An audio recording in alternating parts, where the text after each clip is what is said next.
Good morning, sports fans. We are here once again to bring you the latest sports and a little bit of commentary.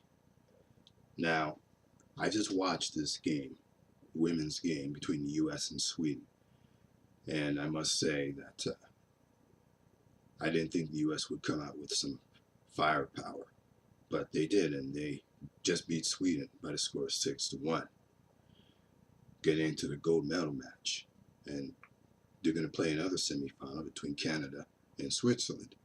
Now, I'm picking Canada to win, obviously. So it'll be Canada and US for the gold medal. But I'm not going to pick the US to win the gold medal for the women's side and the men's side.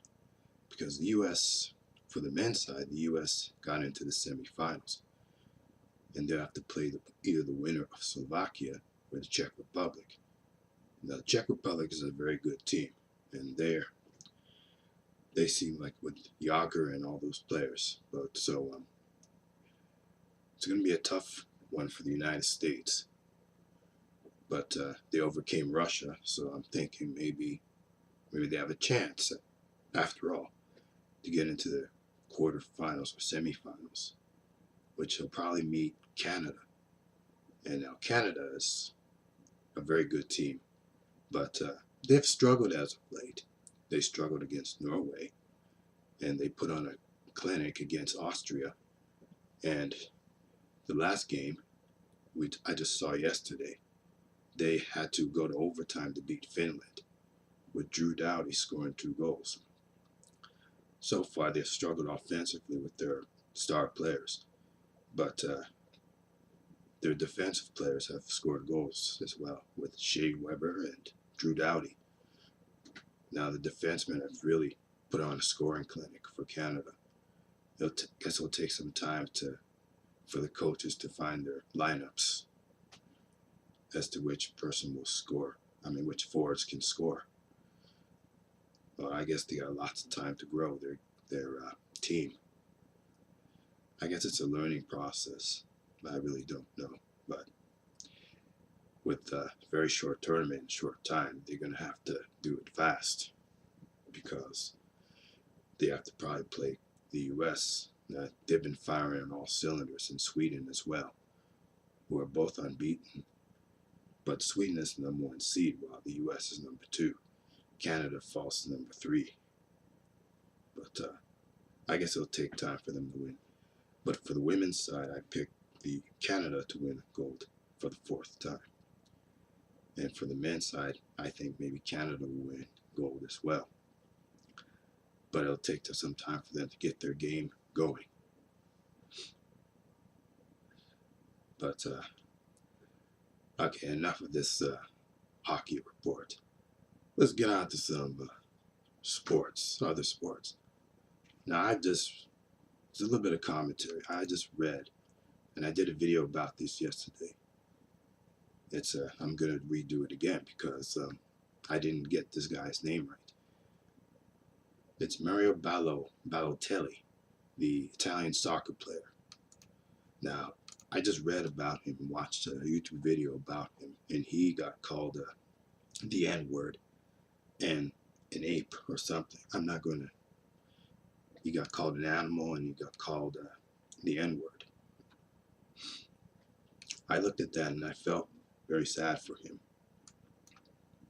Because, he's one of the best soccer players coming out of Italy. But most of these people, these fans, they don't see him as a real Italian. Of course, because you got to think about this. He was adopted at a young age from Africa by some Italian family, and they legally gave him the name. But this just goes to show you how racism runs rampant in every aspect of society, whether it's through economics, whether it's through the sex industry, whether it's through business, as I said, economics, whether it's through even sports and travel. Because people look at certain types of people and they develop all sorts of stereotypes about them. And these Europeans make this assumption that Africans are from the jungle or they developed from apes, which is not always true, or they developed from caveman existence, which is not true. Because historically, I think it's the white man that has developed caveman features. I mean, black people didn't come from apes, but they just make this assumption that they have. And Mario Balotelli has had to face all this Balotelli, face all this racism. Just pretty sad. I mean, I thought Europe was like better than the United States, or even North America for that matter, when it comes to race. But apparently, they're just as bad, or maybe even worse, than North Americans. I mean, and it's surprising to me this shit coming from Italy. I thought they were like tolerant towards blacks, but apparently they're not. And I've seen one guy who was so enraged, he picked up the ball and in front of all these Spanish soccer fans, saying "No mas, no mas." So it just goes to show you these Europeans are not as tolerant as you think. They're just probably worse when it comes to racism and white supremacy. And Mario Balotelli is a good soccer player. And he has to constantly go out there and prove himself almost like every single day, just to show these Italian soccer fans, or football fans as they call in Europe, that he's just as good as these white European soccer players. But just goes to show you right there that racism runs very rampant in sports as well.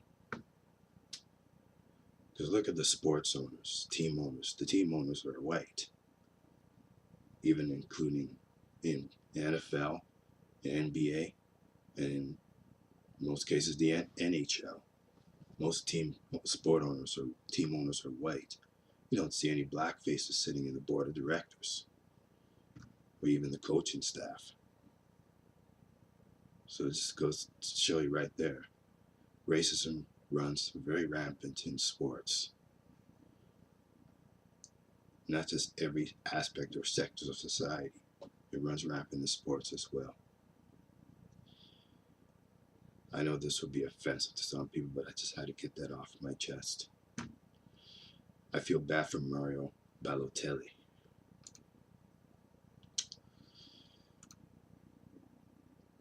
That's it.